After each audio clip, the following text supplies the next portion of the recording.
Mob কিন্তু একটা spontaneous unstructured response. আমরা ইন্টারিমের সময় একটা ভিন্ন জিনিস দেখেছি, মানে সেটা হচ্ছে একটা পরিকল্পিত মব। মানে পরিকল্পিত মব হয় না, কিন্তু এই চেষ্টা হয়েছে। মানে কেউ কেউ বলে যে তোমার ওখানে আমি মব করবো, মব কি বলে করা যায় নাকি? আমি আবারও বলছি, মবের মানে চমৎকার উদাহরণ হচ্ছে আমরা যখন কোনো পকেট মারকে ধরতে পারি, তখন সবাই কিন্তু আমরা স্ট্রাকচার না, প্ল্যান না, একজন ধরেছি সবাই এসে জড়িত হচ্ছে। সো ইন্টারিমের সময় আসলে একটা নতুন ফেনোমেনন তৈরি হয়েছে, যেটাকে আমরা মব বলি। ইন মাই কনসিডারেশন এটা বহু ক্ষেত্রে আসলে মব না, আপনি অর্গানাইজ করছেন। ইনস্ট্যান্টলি যদি ঘটে তারপরও সেটাকে আমরা মব বলতে পারবো। মব মানে যে খারাপ ভালো, আমি সেই তর্কে যাচ্ছি না। আপনি আমার যেটা প্ল্যান্ড না, যেটা স্ট্রাকচার্ড না, সেটা মব। এখন সেই মবের হাতে কখনো কখনো খারাপ কাজ ঘটে, কখনো কখনো আমাদের কাছে অ্যাপারেন্টলি ভালো কাজও ঘটে, হতে পারে।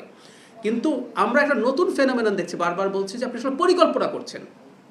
ওই পত্রিকা অফিস ঘিরে ফেলো, ওই ওর বাসা ঘিরে ফেলো, ওটা করে ফেলো, এইগুলো তো এক ধরনের পরিকল্পনা করে। ইভেন কুষ্টিয়ার ঘটনাটাও পরিকল্পনা করে করা হয়েছে, তাই না? সো আমরা এটাকে মব বলতে চাই না। এখন আমি ওই জায়গায় আসি, সেটা হলো আপনারা জানেন যে ফৌজদারি অপরাধ তামাদি হয় না, মানে এখন না, আজকে থেকে 15, 20, 25, 30 বছর পরও এই অপরাধ আসলে যে যে অপরাধ ঘটেছে। এখন এই অপরাধগুলো কোনটাকে আমরা অপরাধ বলবো? একটা গণ অভ্যুত্থানের সময় আমাদের এই জায়গাটা আবার একটু মাথায় রাখতে হবে। একটা গণ অভ্যুত্থানের সময় আগে পরে, সময়ে এবং পরে একটা ফ্লুইড সিচুয়েশন থাকে, যে আমরা আসলে কোন ঘটনাগুলো, এটা নিয়ে কিন্তু সমাজে ডিবেট আছে, আপনি খেয়াল করবেন।